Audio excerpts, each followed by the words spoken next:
essa história do deboche, assim, por que isso preocupa a questão do rosto, né, das expressões de Bonner? Porque até hoje eu estava falando com o Sticer, que é especializado em TV, né? E ele falou assim, Fabíola, eu não vi cara de deboche no William Bonner e na Renata. Simplesmente eles estão argumentando de algo que a sociedade toda fica.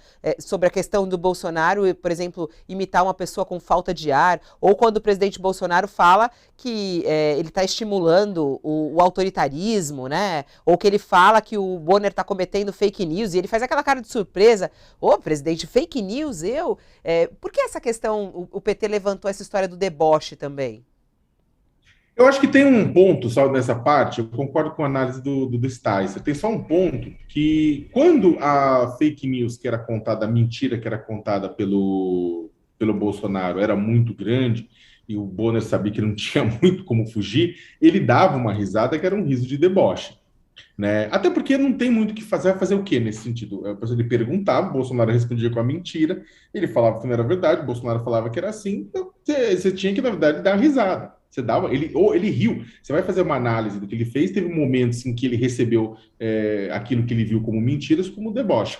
O que acontece, como um riso, né, de deboche. Agora, o que acontece é o seguinte: em determinados momentos pode-se dizer que esse deboche acabou tirando um pouco o Bolsonaro do prumo. Até porque quando você está numa entrevista, num debate, as pessoas acham, isso não é forte, isso é bom, eu deveria ter retrucado. Às vezes, algumas respostas que não são por palavras, mas são por gestos, né, por coisas que são entendidos coletivamente, são muito duros. Então, tira a pessoa do prumo. Você viu que o Bolsonaro saía do prumo, né? Então, eu acredito que o pessoal da campanha do PT tem medo de algumas coisas que os entrevistadores façam fora do roteiro do script, né, de alguma reação ao que ele disser, que possa, na verdade, tirar também Lula do prumo, que possa, na verdade, impor Lula a uma situação mais desconfortável e, nesse sentido, ele acabar fazendo algum deslize. Né? O medo de tudo, na verdade, Fabiola, é a questão do deslize, porque se for as perguntas que o Lula está acostumado a responder, inclusive corrupção,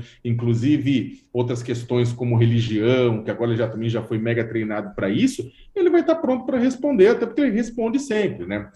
A questão é que se ele for instado para se desequilibrar, a questão de um embate como esse é aquilo. Se você desequilibra o adversário, ele pode produzir e falar bobagem. E aí, questões como, por exemplo, um riso, alguma coisa assim, alguma coisa vista como deboche, mesmo que não seja deboche, mas alguma coisa vista como provocação, pode tirar o presidente Lula Agora, do prumo.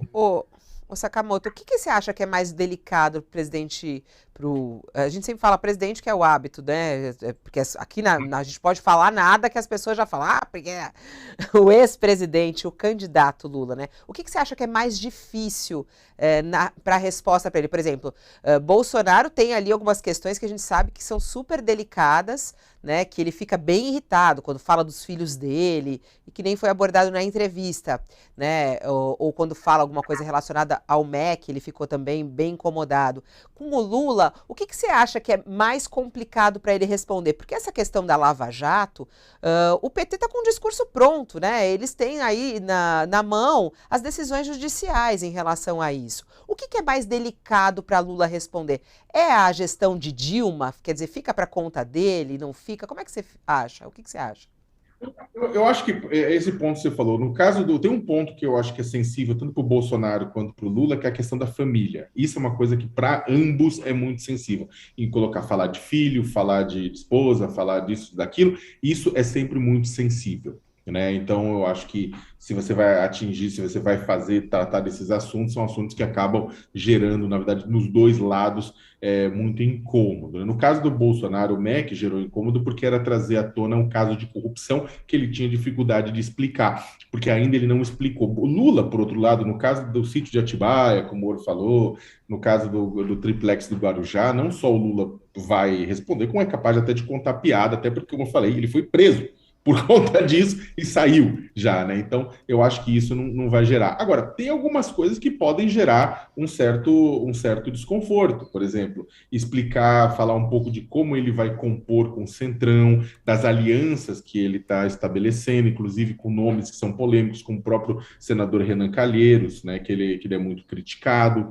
né? Isso aqui eu acho que pode ter um ponto importante. A questão da herança, né? Porque a crise econômica nasce na época do governo Dilma, né? O Lula, é claro, vai falar que foi por conta do impeachment, foi por conta de tudo aquilo que foi causado, né? Então ele pode gerar também um atrito e uma fricção junto aos entrevistadores que vão falar que é por causa de medidas A, B e C.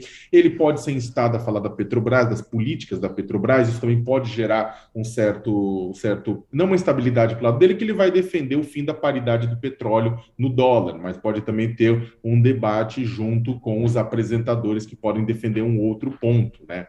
E é claro, é que tem alguns pontos que não vão ser levantados pelo Jornal Nacional, que são pontos à esquerda. Porque quando a gente fala de discussão e de entrevista com o Lula, tem as perguntas que são feitas, como posso dizer, no espectro mais da centro-esquerda, centro-direita, né? Que a maior parte do debate público tá. Mas também tem críticas ao PT à esquerda, né? Só que essas críticas não aparecem nessas Não aparece, entrevistas.